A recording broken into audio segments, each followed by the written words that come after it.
સૌથી પહેલા તો આજ તમારું જો ભાષણ તો વણ ભાષણ में બે ત્રણ તમે વાત એમ કે વાયરલ भी થાયगा કે અમારે रिश्तेदारी में लगे एम बयान आली રહ્યા है तो તમારા रिश्तेदार में पहले તમે સમજાવવાની કોશિश नहीं की અમે તો કારે ન જાણા એ વાત अच्छा અમને ખબર હે આનંદી બોલી આરએસએસ થકી જોડાયેલા થકા એ રિશ્તેદારી મેં એટલે કીધું હે કે મો પહેલે મારા સસુરજી બીજેપી થકી એમએલ હતા તો અણબલ્લે મેં તો મંચ માથે કીધું હે ને અબારે આ હે તો અણબલ્લે અમે સમાજની વિરોધમાં જે જાયગા એ અમારા રિશ્તેદાર નહીં કહેવાય પહેલી વાત તો એ કહેવાનો કારણ એટલે હતો કે ભાઈ તમે કારી બીવે કઈ વેળા બીવે તમે આદિવાસી પરિવાર માટે જે આરોપ લગાડો એ વ્યવસ્થા में તમને કાલે ઉઠીને આપવું છે આજે તો તમે પદમાં તો 5 વર્ષ કાઢી દેવાનો પહેલા તો નોકરીમાં તા રિટાયર થઈને આવતા આ તો 5 વર્ષ બાદ મોકો મળેगा तो शायद नहीं जीतोगा પછી તમારા આ પામનો આપવું છે તવળા અમે વિચાર કરો ही तो હું કરવું ને હું ન કરવું कमेंट बॉक्स में वीडियो ने बाद में सब कमेंट बॉक्स करेंगे 13 साल तक गया गुजरात तक मध्य प्रदेश तक बड़ा बड़ा नेता जो बीजेपी विचारधारा मानता था वी सब भी विरोध नहीं कराना बे तीन दिन पहला विरोध था इन कारण हो गई इसमें ऐसा है अब ये संघी आदमी है मेरे हिसाब से तो मेरा ये सोचना है कि हम लोग इनका चुनाव जितना इतना महत्वपूर्ण नहीं था जितना अब जो ये हो रहा है ये आदिवासी परिवार के माध्यम से ज्यादा फेमस हो रहे हैं ऐसा हमको लगता है कि बार बार मन्नालाल जी ये कर रहे हैं इसको इनको इतना ज्यादा लोग जानते नहीं है उस विचारधारा के हिसाब से बीजेपी में वो लोगों ने वोट दे दिया लेकिन कौन मन्नालाल रावत है ये नहीं पता था पर ये आए दिन जो वार कर रहे हैं वो राजकुमार जी लोकसभा में सांसद हैं उनकी ख्याति ज्यादा बढ़ रही है उसकी वजह से एक तो घबराए हुए हैं यार नया लड़का है और मैं उम्र में ज्यादा हूँ और ये ज्यादा फेमस हो रहा है मैं कम फेमस हो रहा हूँ खुद को फेमस करने के लिए अंदर बयान कर रहे हैं ऐसा मेरा सोचना है और देखिए सद्बुद्धि दे कुदरत उनको प्रकृति उनको स्वस्थ रखे मेरा तो ऐसा कहना है क्योंकि हमने तो मन्नारा लिख दिया है इनको क्योंकि जो हमारे समाज के विरोध में जा रहा है कुदरत उसको नहीं छोड़ेगा साहब ये हम तो कहना चाहते हैं तो उनके समर्थन में भी कह सकते हैं जैसे वो जाके आदिवासी आरक्षण मंच के मनीलाल जी गरासिया साहब उनका भी शायद सुबह या कल ऐसा ही पोस्ट है कि मानगढ़ में जो शहीद हुए उनके किन्हीं के कोई नाम गिना दो तो मैं भी मान जाऊंगा इस तरह से वो बयान उस पर आपका क्या कहना जहाँ तक मानगढ़ हत्याकांड का मामला है और जहाँ तक गोविंदगढ़ महाराज का मामला है जितने भी संत हुए हमारे समाज को आगे लाने के लिए लड़े भक्ति के मार्फत से आगे लाने का काम किया शिक्षा को आगे बढ़ावा दिया उन्होंने वो आंदोलन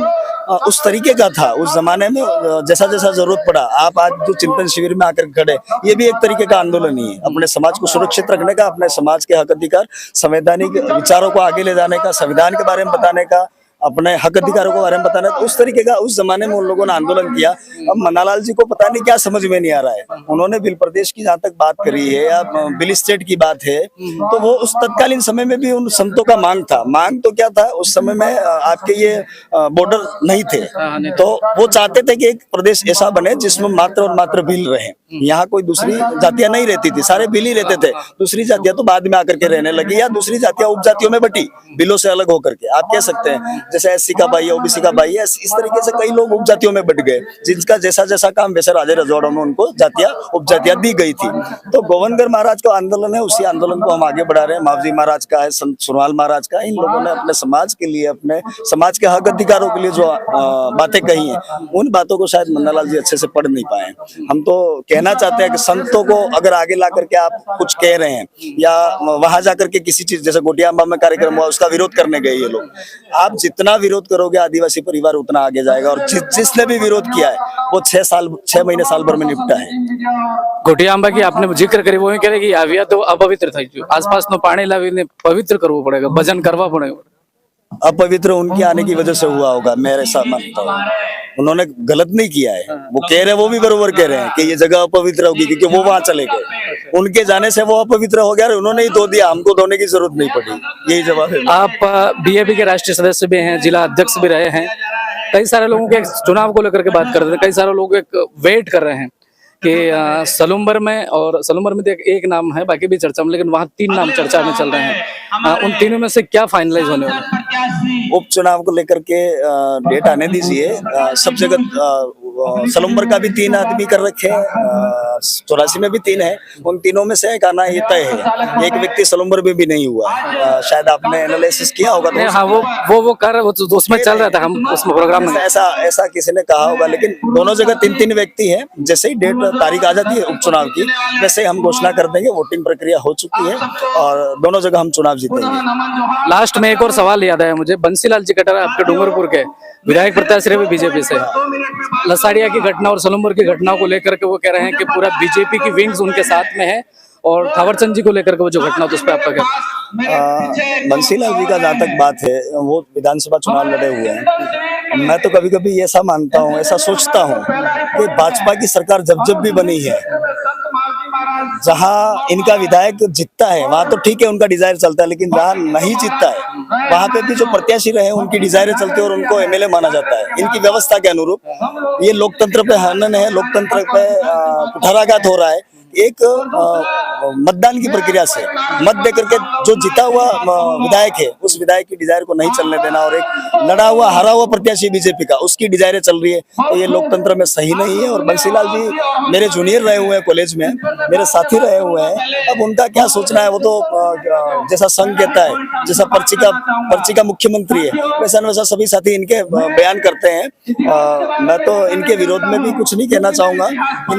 इनको जो कहना था वो उन्होंने कह दिया। हमारा ऐसा मानना है कि जो थावर भाई के साथ में हुआ वैसा किसी के साथ भी नहीं होना चाहिए। जीते हुए प्रत्याशी हैं, वो चाहे कांग्रेस का, चाहे बीजेपी का हो, चाहे बीएपी का हो, संवैधानिक पद पे बैठा हुआ उस व्यक्ति के साथ में कार्यक्रम में अगर आपने बुलाया तो उनको उसका मान सम्मान देना चाहिए, ऐसा मैं मानता हूँ। ये जो नवा राइडर है, काले परसों एक्सीडेंट है, और जो युवा लड़के हैं उन पे आपने मंच से भी कहा, उन पर आपका व्यक्तिगत बयान? देखिए, आपके चैनल के माध्यम से मैं इन सभी युवा साथियों से जो 16 से लेकर के 25 साल के हैं, इनसे मैं निवेदन करना चाहता हूँ। हम हमारी तरफ से पूरी आदिवासी परिवार की तरफ से निवेदन करना चाहते हैं। आप पार्टी माने भारत आदिवासी पार्टी की तरफ से हम निवेदन करना चाहते हैं, आप घर से निकलिए। आपके पास बहुत महंगी ताकतवर बाइकें हैं, मोटरसाइकिल हैं, आपके पीछे जो आपका परिवार पीछे रह रहा है। जब आप सवेरे घर से निकलते हैं, पीछे जो परिवार है वो शाम को आपका इंतजार कर रहा होता है, और कई घर में तो एक ही बेटा होता है, लेकिन वो उनकी जिद को बहुत, एक ये ट्रेंड चल रहा है आज की तारीख में, एक फैशन चल रही है, स्पोर्ट्स बाइक हमारे पास में होना चाहिए। देखो, हम भी उस उम्र में से गुजरे हैं, आप भी उस उम्र में से निकले हैं, तो हर आदमी उस उम्र में होता है तो अपने आप को अच्छा दिखाने की कोशिश करता है, स्टाइल में रहता है, अच्छा रहता है। वो युवा अवस्था ऐसी होती है, ये कुदरत प्रकृति का देन है कि आदमी जवान होता है तो वो चाहे कोई सा भी हो, पेड़ पत्ते पौधे भी होते हैं, तो जवानी में कैसे होते हैं और बुढ़ापे में कैसे होते हैं। तो जवानी के टाइम में ये जो लोग बाइक लेकर के निकल रहे हैं, उनसे निवेदन ये है कि आप उसका स्पीड कम रखिए। आपको लगता है इमरजेंसी गाड़ी भगाइए, लेकिन देख करके चलाइए, और अपने सर पे हेलमेट जरूर रखिए। आप हेलमेट जैसे बाल रख रहे हो वो गलत है, आप अपने सर पे हेलमेट जरूर रखिए। मैं तो इनसे कहना चाहता हूँ। बहुत बहुत धन्यवाद। तो ये थे हमारे, चलता है, व्यवस्था चलती है, सिस्टम चलता है, और एक हमारे पुरखों का संविधान जिससे आदिवासी समाज चलता है। मैं आपके बीच में ये बात इसलिए कहना चाहूंगा, आप ही के एरिया के एक थानेदार साहब ने ये बात मेरे को कहने के लिए कही है कि ये कहिएगा जरूर, अगर उस मंच पे बोलने का मौका मिले तो। हमने हमारी व्यवस्था को तार तार कर दिया है। हम हमारी गोत्र के अंदर एक ही गोत्र में शादियां करवा रहे हैं। आज की तारीख में एक ही गोत्र की बेटा बेटी आपस में भाग जाते हैं। इस पालवी धरती पे ये कहने की जरूरत इसलिए आ पड़ी है कि वो जो गमेती व्यवस्था है, वही गमेती उनका निस्तारण करके उनको साथ रहने की इजाजत दे रहे हैं। ये हमारा बाप दादों का संविधान के साथ खिलवाड़ हो रहा है, वो आने वाले समय में हमको रोकना होगा। ये बात इस मंच के माध्यम से मैं कहना चाहता हूं। बोली में आज की तारीख में ये व्यवस्था हो गई है, छोटे बड़े का मान सम्मान नहीं कर रहा है, छोटा व्यक्ति बड़ों का आदर नहीं कर रहा है। कौन काका है, कौन भाई है, कौन बड़ी बहन है, कौन बड़ा भाई है, कौन गांव का बड़ा बुजुर्ग है, हम उसका मान सम्मान भूल गए। ये व्यवस्था हमने छोड़ दिए। इन्हीं व्यवस्था को ठीक करने के लिए ये पुनः चिंतन शिविर शुरू किए। इस चिंतन शिविर में जितने भी भाई आए हो, आज ये बात यहाँ से गांठ बांध करके जाइएगा कि कम से कम अपने परिवार से छोटे बड़े का मान सम्मान करवाना शुरू करवाइएगा। ये आपसे निवेदन है। शिक्षा की व्यवस्था हम मंच पे खड़े होकर के, चाहे वो जनप्रतिनिधि हो, चाहे कोई भी हो, सामाजिक विचार रखने वाला व्यक्ति हो, एक्टिविस्ट हो, वो बात तो रख देता है, लेकिन शिक्षा की व्यवस्था के अनुरूप वो जहाँ का रहने वाला है, वो जिस गांव का है, उस गांव की स्कूल की व्यवस्था किस प्रकार की है, उस स्कूल में बैठने के लिए बच्चों की व्यवस्था ढंग की है कि नहीं है, वहाँ टीचर बरोबर है या नहीं है, वहाँ पढ़ा रहे नहीं पढ़ा रहे, ये हम देखना ही नहीं चाहते, हम जाना ही नहीं चाहते। हम तो मात्र नेता बनना चाहते हैं। इसके अलावा हमारे पास में कोई काम नहीं रह गया है। हमारा विरोध पिछली थोड़ी देर पहले सभी भाइयों ने एक आदमी का नाम लिया, मैं नाम नहीं लूंगा। क्योंकि मन्नारा होने की तैयारी में वो आदमी, ऐसा मुझे लगता है। मैंने तो फेसबुक पे पोस्ट डाली है, आप लोग थोड़ा सोचिए, डरने का जरूरत नहीं है। रिश्ते में मेरा मासाजी होता है वो, और उनका साले साहब एक यहाँ बैठे जो मेरे मामा होते हैं। इन्होंने तो एक दिन कहा था जिया जी को बुला के कूट देते हैं। मैंने कहा मामा थोड़े दिन शांति रखो, आना तो समाज की व्यवस्था पे ही है और जाजम पे ही है, जाएगा कितने दिन दूर ये। तो मैं तो ये कहना चाहता हूँ, जितना विरोध करे इतना करने दो। हम हमारे रास्ते को भटका नहीं सकते, हम हमारे विचार को आगे ले जाना चाहते हैं, इस विचार को जिंदा रखना चाहते हैं। वो अंदर बयान दे करके तुमको उलझाना चाहते हैं। और आने वाले समय में पंचायती राज के चुनाव आने वाले हैं, आप समझ नहीं पा रहे वो क्यों उलझा रहे हैं। आपको भटका करके जो प्रथम सीढ़ी है उस सीढ़ी से आपको भटकाना चाह रहे हैं वो। आने वाले पंचायती राज की बात लास्ट कह करके मेरी बात को विराम दूंगा। तकरीबन 3800 ग्राम पंचायत इस शेड्यूल एरिया के अंदर है। उसमें यहाँ विधायक महोदय बैठे हुए हैं, सांसद महोदय हमारे एक जीत करके दिल्ली गए हैं, ये सब हमने बना दिए। लेकिन अधिकतम साथी जब तक उस प्रथम सीढ़ी पंचायत की जहाँ केंद्र से 1 रुपया आता है, राज्य से 1 रुपया आता है, चाहे किसी भी व्यवस्था का पैसा आता है, वो सरपंच के खाते में, मतलब पंचायत के खाते के अंदर आता है। आप यहाँ जितने भी बैठे हो,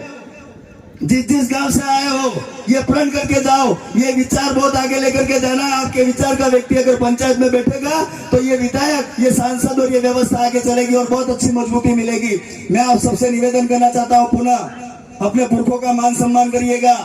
इस व्यवस्था का मान सम्मान करिएगा, इस विचार को आगे ले जाइएगा, बहन बेटी का सम्मान करिएगा, बड़ों का सम्मान करिएगा। ये व्यवस्था जो पुरखों ने दी है, उस व्यवस्था को आगे बढ़ाने में हम जैसे भाइयों ने बहुत समय दिया है। कांति भाई हमारे बीच में बैठे हुए हैं, इस व्यवस्था को आए दिन आगे ले जाने के लिए रात दिन एक कर रहे हैं। दादा हमारे बीच में आज नहीं आ पाए कुछ कारणवश, वो अगर होते तो वो उनकी बात रखते। आप सबने हमें यहाँ बुलाकर जो मान सम्मान दिया, बोलने का मौका दिया, उसके लिए बहुत बहुत धन्यवाद। बीच में अनुतोष जी रोहत और इन्होंने ये जो तत्कालिक घटनाएं चल रही सब तरफ से, उन घटनाओं पे इन्होंने बातचीत रखी, युवाओं के लिए भी मैसेज और तमाम प्रकार की बातों में हमारी चर्चा। उन सभी बातों पे आप क्या विचार रखते हैं कमेंट बॉक्स में जरूर बताएं। मैं सज्जन कटारा, धन्यवाद।